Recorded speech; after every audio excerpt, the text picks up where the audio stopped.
grandes empresas, nas pequenas empresas, no dia a dia, em tudo que fazemos, há um momento para se avaliar e aconteça uma intervenção para que se avance.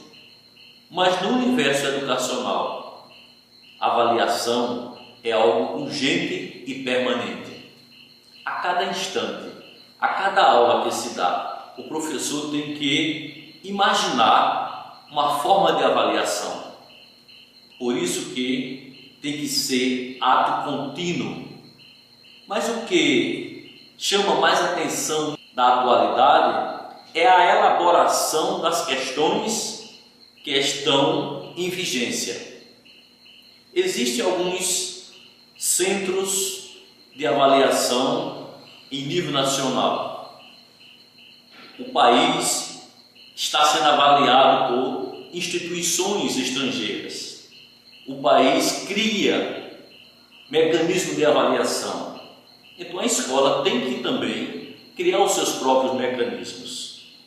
Uma das situações que nos chama a atenção no momento é que o professor tem que desenvolver habilidades, capacidade para dominar as formas de avaliação que fogem ao tradicional. O foco da avaliação é a aprendizagem. Isso é o fundamento. Só para ilustrar a preocupação recente, é que dentro das questões elaboradas pelo ENAD, o Exame Nacional, não se espera que o aluno memorize fórmulas, mas que a partir do contexto se tenha condições de aplicar o conhecimento e as habilidades que aprendeu a desenvolver. Este é um norte diferenciado da prática da avaliação atual. Já passou o tempo de se colocar uma questão descontextualizada. Por exemplo, defina poema. O que é literatura?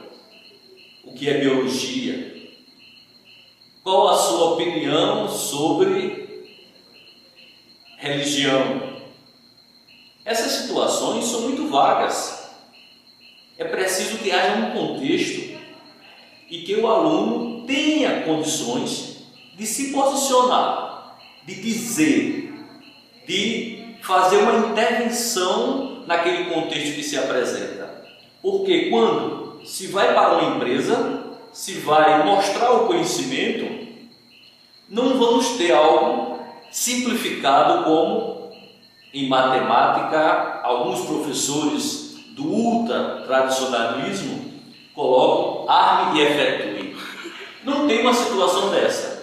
Vai aparecer um contexto, um problema real, e é preciso que se posicione com argumento e com uma consciência para resolver o problema.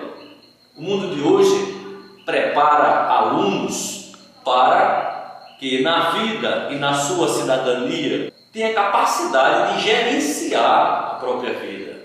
Não mais uma somatória de conhecimentos memorizados. O que é substantivo, o que é adjetivo. Isso não tem nenhum sentido nas avaliações atuais.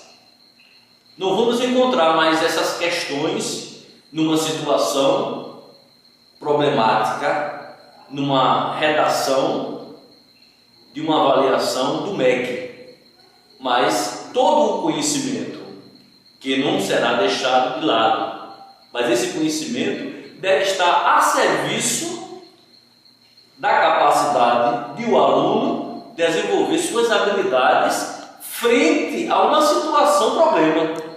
Esta é a condição, esta é a grande expectativa do caráter avaliativo. E quando se confunde avaliação com teste, paralisa toda a ideia da avaliação e a escola acontece um ato de estagnação. Porque teste é o final, avaliação é um momento em que se tem um resultado e a partir daí adianta-se para intervenções e melhoria da aprendizagem. Quando o professor avalia, está orientando o aluno a seguir os seus passos, criar suas trilhas e também avaliar a sua vida e o mundo. Ou seja, desenvolver habilidades em países desenvolvidos, em países adiantados no campo da educação, tem sido mais importante do que a memorização de conteúdos descontextualizados. Ter a capacidade para gerenciar a sua vida deve ser a finalidade da educação. Outra informação que não aparece completa é que a educação só acontece na escola. Não, a educação acontece em qualquer ambiente, inclusive no seio familiar. A escola é uma instituição organizada que se propõe a trabalhar o conhecimento que já está estabelecido. E como tem uma metodologia prática, propõe-se a ser a grande agência da educação da humanidade. Ontem o senhor dizia numa conversa que o professor deve se adaptar às tecnologias que o aluno está já acostumado. Essa tecnologia pode ajudar também no processo avaliativo? Ora, um outro aspecto que nos cerca com grande preocupação é que o aluno está mais aparelhado com as tecnologias do que o professor. Como eu posso ensinar a alguém que detém um conhecimento maior do que o meu em alguma determinada área? Não posso. Então, primeiro, o professor tem que se apropriar dos conhecimentos, das mídias, para poder comandar o aluno que já tem este conhecimento de uma maneira quase que aleatória, aprendeu sem uma técnica específica. Aí o professor tem um papel importante de se apropriar dos conhecimentos para conduzir o aluno na sua própria aprendizagem. Somente assim, o aluno sendo sujeito da sua aprendizagem, a educação encontra a saída.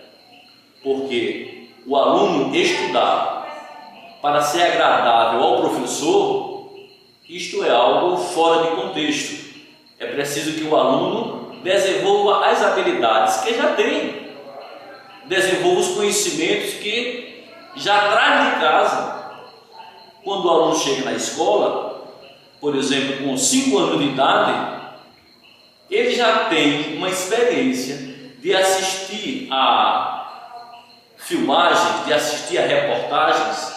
Se você somar 5 horas por dia, vai dar um número fantástico. Talvez o aluno tenha uma experiência com a mídia maior do que a do professor, porque com os eletrônicos, com certeza, os alunos já suplantam os professores. Isso é uma inversão no campo do conhecimento. Enquanto o professor não conduzir a sua sala de aula em todos os aspectos, enquanto o professor não conduzir a sociedade, enquanto o professor estiver sendo conduzido por algum estrato da sociedade, tem alguma coisa errada na sociedade.